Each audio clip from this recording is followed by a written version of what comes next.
Hello there, it's my pleasure to welcome you to this morning's vlog from KBC, and today we start a very new chapter in the vlog series. We're moving to using a new book, this book here, Reading Between the Lines by Glen Scrivener. It's volume 2, which is all from the New Testament. Volume 1 is from the Old Testament. We've been in the Old Testament for quite a while now using this other book. Remember this one, Roadmap to Jesus. Very grateful to Alistair Chalmers for that lovely book. Glen Scrivener has given us permission to use his book now as we use his thoughts and some of the readings in the New Testament. And it's my privilege to start off today in John chapter 1. And I just want to read 3 verses from that chapter. They'll be familiar, I think, to most people watching today. It says this: "In the beginning was the Word, and the Word was with God, and the Word was God. He was in the beginning with God. All things came into being through him, and apart from him nothing came into being that has come into being."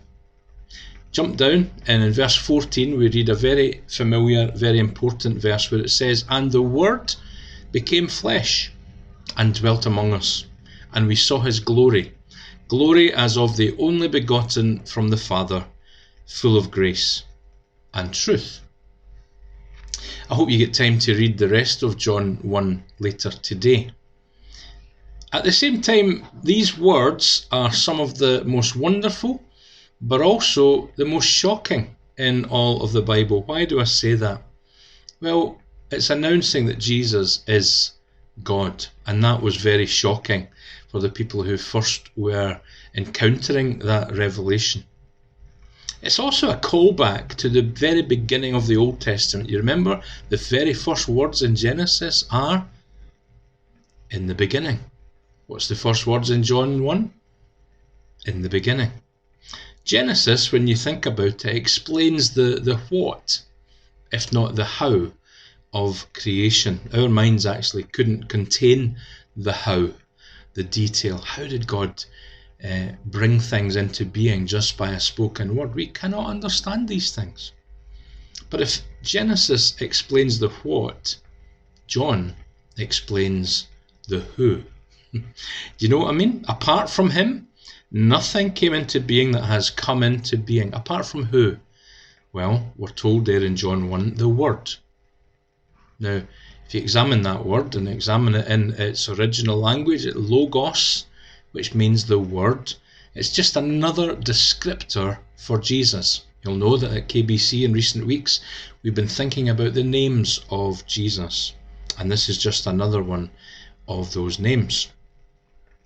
We've got to understand that John, as he writes the Gospel that his name is given to, he's taken a very different, a radically different editorial stance from those other 3 Gospel writers, Matthew, Mark and Luke, when he's deciding what to include and what to leave out. So let's just consider that for a moment. What does he miss out? Well, he misses out what we might rightly consider to be some of the key events.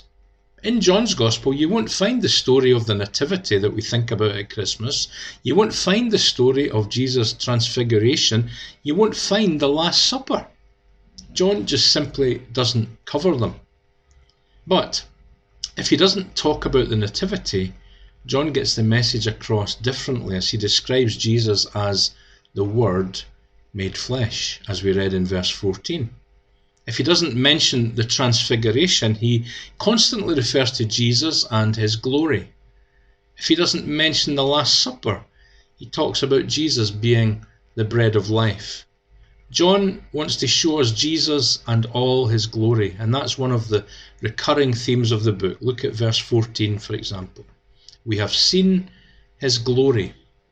And John, of course, has watched the glory of God up close and personal in the person of Jesus Christ. So right away, in this gospel bearing his name, John is blowing a trumpet to announce the eternal concept of Jesus.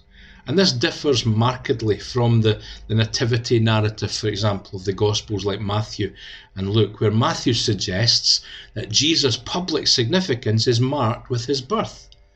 Luke starts even earlier and begins with the miraculous conception and birth of John the Baptist to prepare the way for Jesus.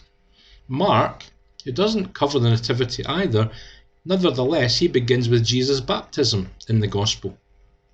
But for John, he needs to go further back still, way back.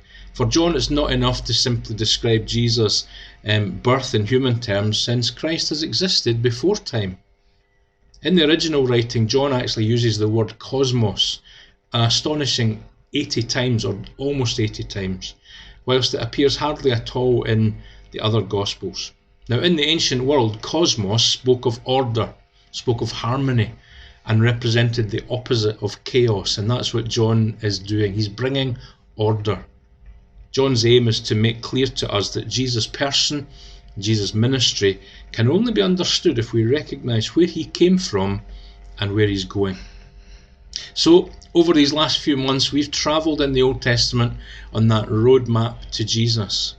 And as we journey now through the New Testament writings with the help of Glen Scrivener's book, that Reading Between the Lines book, over these coming months, let us all be focused on where we're going. And let's remember that there's joy in the journey. Take confidence on each step of that journey, knowing that Jesus, the Logos, the Word, the Creator, walks beside us. Have a great day, everybody.